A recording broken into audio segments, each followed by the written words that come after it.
السلام عليكم ورحمة الله تعالى وبركاته. اليوم حلقة مهمة زي ما انتوا حضراتكم شايفين على الصورة. الكابتن حسين عموتة.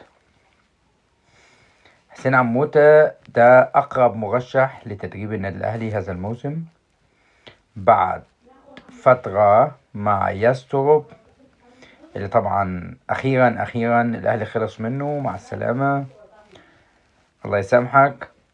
نقدر نقول لكم السيرة الذاتية بتاعت الكابتن حسين عموتة، طبعا سيرة ذاتية قيمة. الجنسية بتاعت الكابتن حسين عموتة طبعا جنسيته مدرب مغربي، لاعب كرة قدم سابق، مركزه كان بيلعب في وسط الملعب، مواليد 1969. طبعا بدأ لعب كمسيرة مع يعني لعب في كذا نادي في المغرب الشقيق. وبعد طبعا اعتزاله كرة القدم احترف التدريب، درب الأول في كذا نادي مغربي ونجح معاهم. وعشان كده جات له طبعا فرصة قوية ان هو يمسك نادي السد القطري.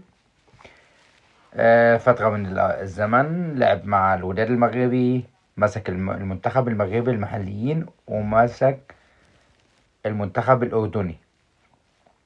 طيب، الإنجازات اللي هو حققها في مسيرته كمدرب: فاز طبعا مع فريق الوداد البيضاوي المغربي عام 2017 دوري أبطال أفريقيا، وفي 2021 فاز مع المغرب في بطولة أفريقيا للمحليين، فاز بالبطولة طبعا 2021. طبعا حقق عدة ألقاب مع السد القطري، طبعا أقاد منتخب الأردن الشقيق حتى الوصول معاه للنهائي. طبعا حقق إنجاز إن هو يوصل مع منتخب الأردن اللي هو غير مرشح نهائيا في البطولة العربية، أو في كأس آسيا قصدي، ويوصل معاه للنهائي. دي حاجة أول مرة في تاريخه تحصل يعني. فاز على كوريا، وإنجاز طبعا حاجة قوية ليه كمدرب.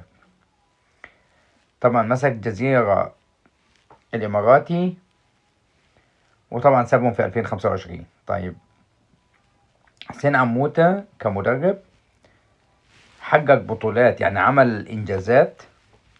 فاز طبعا بطولة أفريقيا بعد ما اعتزل كرة القدم، قرر ان هو يخش التدريب.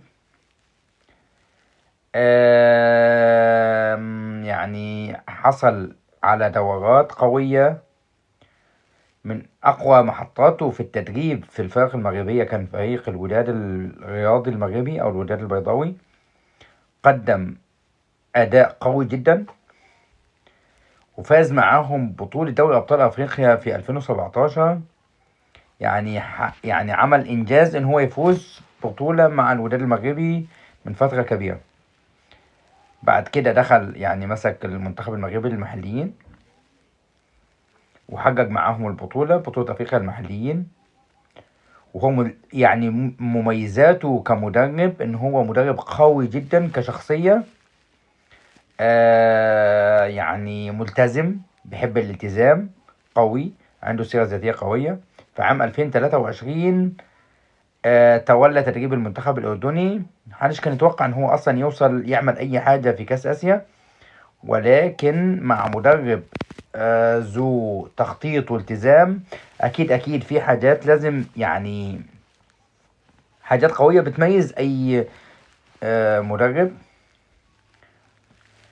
اللي خلى طبعا كل الناس اللي اتعاملت مع الكابتن حسين عموتة بتقول لك ان هو مدرب ملتزم جدا، عنده قوة شخصية، بيحب يلعب لعب جماعي، ملتزم، عنده عمل، ما تشوفوش بيضحك